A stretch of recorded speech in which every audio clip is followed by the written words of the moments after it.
எல்லாருக்கும் வணக்கம். நம்ம அழகே அழகு சீரியலில் கொடைக்கானல் போன இடத்துல சுரேஷுக்கும் அழகுமதிக்கும் என்ன நடக்க போகுது வாங்க பார்க்கலாம். நம்ம அழகுமதி சுரேஷ் கிட்ட நீங்கள் மறுபடியும் காக்கி சட்டை போட போகிறதும் உங்கள் கையில் அதிகாரம் வரப்போகிறதும் ஏன் தயவால தான். நான் மட்டும் நீங்கள் என்னை மிரட்டி தான் கல்யாணம் பண்ணீங்க, மிரட்டி என்னன்னு தெரியாமல் தான் அங்கே என்கொயரிக்கு கூட்டிகிட்டே வந்தீங்க, மிரட்டி தான் அந்த பேப்பரில் சைன் போட சொன்னீங்க அப்படின்னு ஒரு வீடியோ போட்டால் போதும், உங்களோட வேலையும் சரி உங்களோட அதிகாரமும் சரி உங்களை விட்டு போயிடும். உங்களுக்கு டெம்ப்ரவரியாக போன வேலை பர்மனெண்ட்டாக போக வைக்கிறதுக்கு என்னால் முடியும், அதனால் அதிகாரம் கையில் இருக்கு அப்படின்னு ரொம்ப ஆடாதீங்க மிஸ்டர் ஹீரோ அப்படின்னு சொல்கிறாரு மாமா அப்படின்னு இந்த சுரேஷ் தங்கராஜ் கிட்ட அழுவாத குறையா சொல்கிறாங்க. டேய் சுரேஷு, அவள் சொன்னதில் பாதி உண்மை இருக்குடா. அவளால் போன வேலை அவளால் தான் கிடைச்சிருக்கு. அவள் வீடியோ போட்டான்னா டேஞ்சர் ஆகிடும், அதனால் கொஞ்சம் பொறுமையாகவே போடா. இப்போ கொடைக்கானல் போகிறோம்ல, அவளோட திமிரை அடக்கிறதுக்கு அதுதான் சரியான இடமா இருக்கும்டா. ஒரு பொண்ணு அவளால் என்ன பண்ணிட முடியும், நம்ம வேலையை அங்கே வச்சு அவள்கிட்ட காட்டுவோம் அப்படின்னு இந்த தங்கராஜ் சுரேஷுக்கு தைரியம் சொல்லி கொடைக்கானலுக்கு போகிறாங்க. ஒரு வழியாக எல்லாரும் போய் கொடைக்கானலில் இறங்கிட்டாங்க. அன்னைக்கு சாயந்தரம் ஹோட்டலில் கேம்ப் ஃபயர் நடக்குது. தங்கராஜுக்கு பாக்கியராஜ் மலரோட இப்படி கொடைக்கானல் வந்தது பிடிக்கவே இல்லை. அதுலேயும் நம்ம ரேவதி அங்கே கேம்ப் ஃபயர் நடக்குது, நானும் அண்ணன் அண்ணியோட போய் கலந்துக்க போகிறேன் அப்படின்னு சொல்லி வேகமாக சந்தோஷமாக ஓடி வர தங்கராஜுக்கு பயங்கர கோவம் வந்துடுது.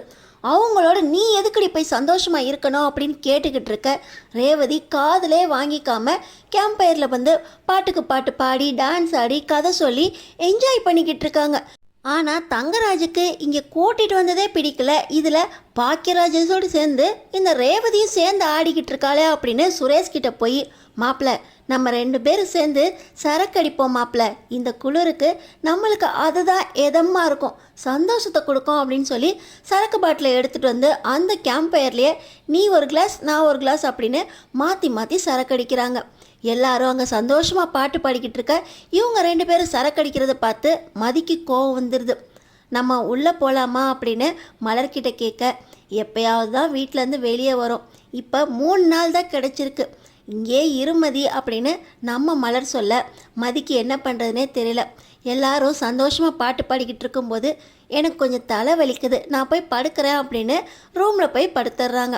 நம்ம மலர் ரேவதி பாக்கியராஜ் இவங்க எல்லாம் சந்தோஷமாக இருக்கிறத பார்த்து தங்கராஜ் வைத்தறிச்சோட கூட 2 பாட்டில் அடிச்சிடுறாரு. இதில் சுரேஷும் கூட சேர்ந்துக்கிட்டு தண்ணி அடிக்க பாக்கியராஜ் எவ்வளோ சொல்லியும் சுரேஷ் கேட்கல. நீ யாருடா ஏன் மச்சான சொல்கிறதுக்கு, உன் வேலையை பாரு, அதுதான் அங்கே 2 பேரோட சேர்ந்து கூத்து அடிச்சுக்கிட்டு இருக்கீல, நீ பாட்டு உன் வேலையை பாரு, நாங்கள் பாட்டு எங்கள் வேலையை பார்க்குறோம் அப்படின்னு சுரேஷையும் சேர்த்து கெடுத்துக்கிட்டு இருக்காரு தங்கராஜ். நம்ம அழகுமதிக்கு அங்கே தூக்கமே வரல, இருந்தாலும் இந்த சரக்கடிக்கிறவங்களோட இருக்கிறதுக்கு நம்ம பேசாமல் ரூம்லேயே இருப்போம் அப்படின்னு அவங்க பாட்டு அங்கே போய் படுக்க தூங்கவும் செஞ்சிடறாங்க.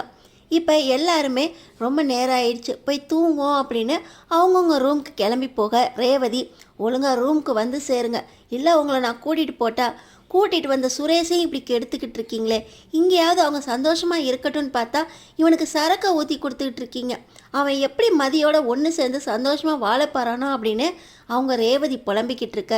நீ போடி, என் மச்சானை எப்படி பார்த்துக்கணும்னு எனக்கு தெரியும் அப்படின்னு தங்கராஜ் ஒரே போட வாங்க வாங்க ரூமுக்கு தானே வரணும், அங்கே வச்சு உங்களை பார்த்துக்கிறேன், தண்ணி அடிக்கிறதுல நீங்கள் என்னென்ன செய்வீங்கன்னு எனக்கு தெரியாதா அப்படின்னு ரேவதி அங்கேருந்து கிளம்பி போயிடுறாங்க.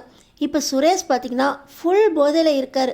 சுற்றி என்ன நடக்குது யார் இருக்கான்னு கூட தெரியாமல் தடுமாறிக்கிட்டு இருக்க தங்கராஜ் பார்த்திங்கன்னா சுரேஷை கையை பிடிச்சிக்கிட்டு வாடா மாப்பிள்ள, கொடைக்கானலில் உன்னை அழகுமதியோடு சேர்த்து வைக்கிறேன், நீ அவளை சைட் அடித்தது எனக்கு தெரியும், இப்போ அவளால் தானே உனக்கு வேலை கிடச்சிருக்கு, இப்போ அவளையே உனக்கு கிடைக்கிற மாதிரி பண்ணுறேன் அப்படின்னு சொல்லி சுரேஷை நேராக அழகுமதி இருக்கிற ரூமுக்கு கூட்டிகிட்டு போகிறாரு தங்கராஜ். சுரேஷ் செம்ம போதையில் தடுமாறி நடந்து போக தங்கராஜும் போதையில் தான் இருக்கார். ஆனால் அவரோட எய்ம் அழகுமதி ரூமில் சுரேஷை கூட்டிகிட்டு போய் விடணும் அப்படின்னு தான்.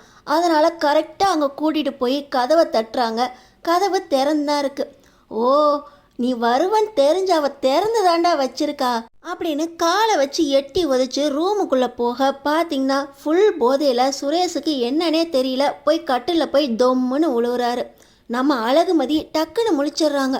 இப்போ சுரேஷ் பார்த்தீங்கன்னா படுறி அப்படின்னு சொல்லி கையை நம்ம அழகுமதி மேலே போட்டு அப்படியே படுக்க வைக்க நம்ம அழகுமதிக்கு சுரேஷோட முரட்டுத்தனத்தினால அப்படியே படுத்துடுறாங்க.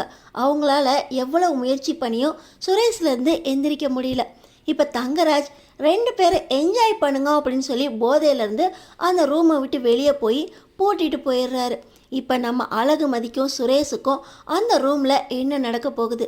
கொடைக்கானல் வந்த இடத்துல குடிக்காதீங்கன்னு சொன்னால் இப்படி வந்து கிடக்குறீங்களே, அங்கே உங்கள் அப்பாவும் இல்லை, உங்கள் அப்பாவுக்கு தெரிஞ்ச என்ன நடக்கும் தெரியுமா அப்படின்னு நம்ம அழகுமதி சுரேஷ் கிட்ட கேட்க, போடி ஜாலியாக சுதந்திரமாக கொடைக்கானல் வந்திருக்கேன், இங்கே வந்து அந்த ஆளை எதுக்கடி ஞாபகப்படுத்துகிறா அப்படின்னு சொல்லி மறுபடியும் சுரேஷ் நம்ம அழகுமதியை கட்டிலில் போட்டு சாய்க்க நம்ம அழகுமதி சுரேஷை அடிக்கிறதுக்காக கையை ஓங்க. அடுத்தடுத்து என்ன நடக்க போகுதுன்னு தெரிஞ்சுக்கிறதுக்கு நம்ம சேனலை சப்ஸ்கிரைப் பண்ணி தொடர்ந்து பாருங்கள்.